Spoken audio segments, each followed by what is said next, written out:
welcome to another serving of Swipe. Here's what we've got for you on this week's show. It's Mario time. Chris checks out the long-awaited new offering from everyone's favourite Italian plumber. The team behind the world's first smart street tell me what their next step will be.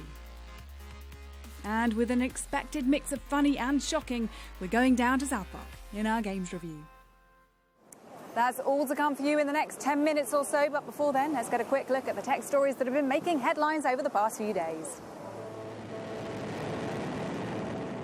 A supersonic car combining the tech of a fighter jet, an F1 car and a spacecraft has been tested in public ahead of a land speed world record attempt. The British-built Bloodhound SSC reached around 200 miles per hour at Newquay Airport in Cornwall. The ultimate aim, though, is to reach 1,000 miles per hour within the next couple of years.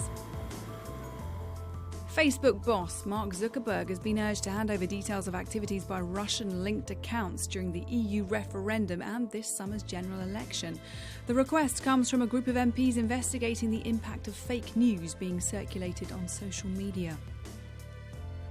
Twitter says it's going to dramatically increase transparency for all adverts on the site, including those pushing a political agenda. It'll mean users can report inappropriate ads so that Twitter can remove them more quickly. An inquiry into the health effects of e-cigarettes has begun. MPs want to look into apparent significant gaps in the research that guides e-cigarette regulations and sales. And a Japanese food company has come up with a noise-cancelling fork to take the slurp out of eating noodles. It uses a microphone to detect the offending slurps, which then triggers a smartphone app to mask the sound with the noise of flowing water instead.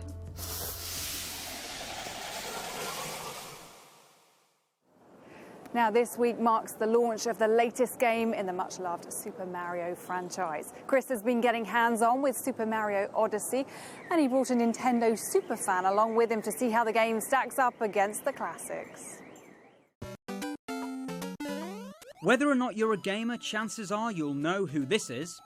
Super Mario is arguably one of the most recognisable video game characters of all time. His first appearance was in the 1981 arcade platformer Donkey Kong, where he was known as Jumpman. He's been through quite a lot of changes since. Super Mario Odyssey. And now he's back for his first title on Nintendo's new console, the Switch. I had the chance to give Super Mario Odyssey a bit of a playthrough. In this game, basically, there's a new character that's going to help Mario. His name is Cappy. Okay. And he lives on Mario's head. Much like the one you're wearing? Much like the one I'm wearing right now. So what happens with Cappy is he's not just a new character, he gives you an ability. So if you can capture this chain chomp that was... So I can just throw the hat, can I? Exactly, using the motion controls. Okay. And what have we got here exactly? This is a Tyrannosaurus Rex, exactly. And not really used to seeing in Mario. I love the way he's still got the moustache as well. Exactly. That's great. But how does this title compare to the classics? We thought we'd let someone who's into their retro games have a go. Like, really into them. You might have seen Richard Baker on Swipe a couple of years ago. He's got one of the UK's largest retro game collections. And he's a Mario superfan. So what's his verdict? The hat was really good add-on to the game. So yeah, it was a really good experience. Quite different from the other games as well. For the last few years or so, but I still kept the core ingredients to the Mario franchise. So it's got a few nostalgic elements to keep the old school fans happy, but is it really going to appeal to a new generation?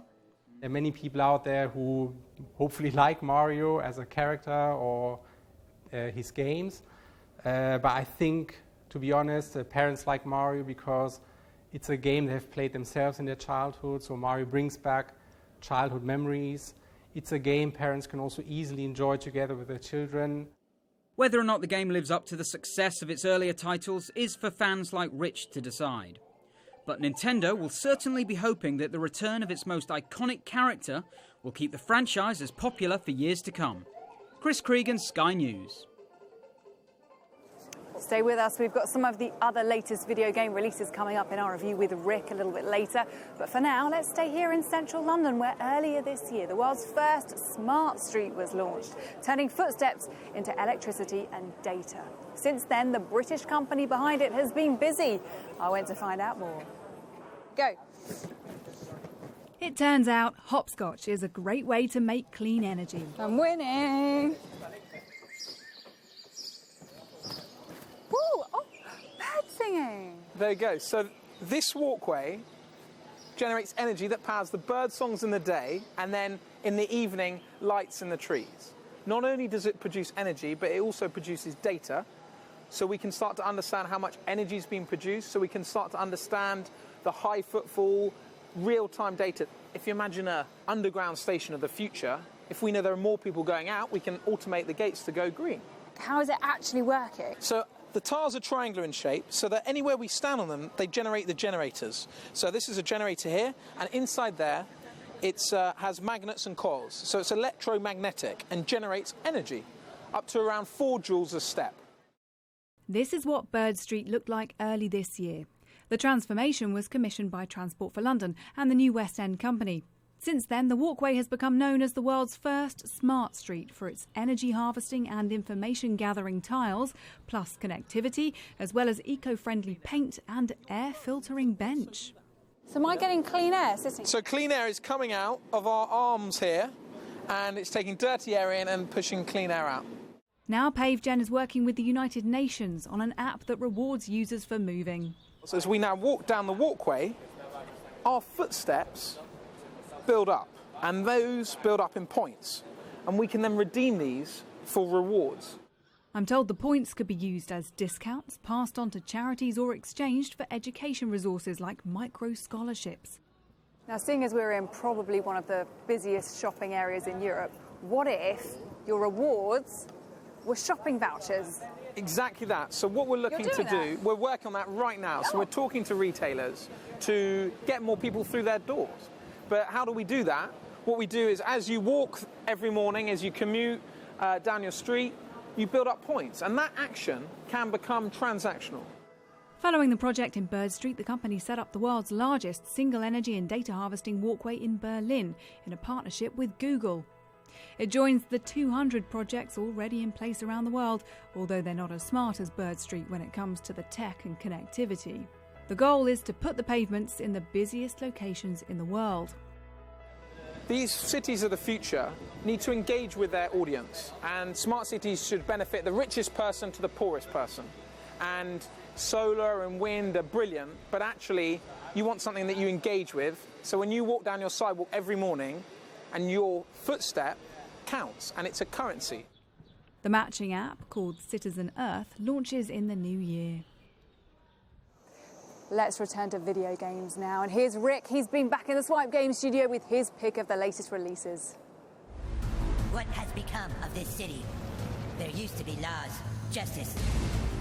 Those with a sensitive disposition look away now, because the latest South Park is out. It's a role-playing game, much like The Stick of Truth.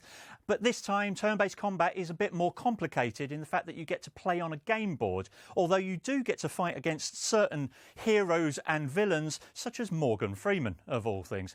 The game itself does have some incredibly offensive moments and some gross-out points. So if you are sensitive to that kind of thing, you really don't want to play South Park, the latest RPG.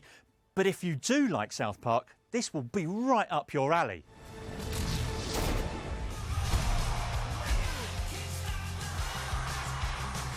WWE 2K18 is the latest in a long line of games based on the World Wrestling Entertainment franchise. It has a massive roster this time, bigger than ever before, with male and female characters from Next, SmackDown Live and Raw, plus Hall of Famers and legends. It really is fantastic in that sense. However, it is a bit buggy and glitchy, not least in the ring. The moves can take a little while to pull off, and you really will have to spend some time to get used to them.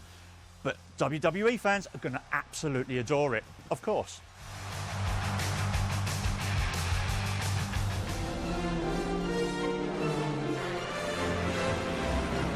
I'd have to take my shoes and socks off to count the amount of driving games that have come out recently. However, Gran Turismo Sport is one of the most eagerly anticipated. It's also the most stunning looking because it has 4K HDR graphics on the PS4 Pro that are beautiful, and if you have a 4K HDR TV you will really get the most from this game. Even if you have a standard PS4 it still looks fantastic because HDR will be enabled then. In terms of driving, it's probably not the best of all the games that have come out recently, but it certainly handles well on the track, and there are plenty of tracks and modes to play through. GT Sport has been 7 years in the making, but my God, is it good. That's it. Join us again for more Swipe next week, and in the meantime, follow us on Twitter @Sky News Swipe. See you soon. Bye-bye.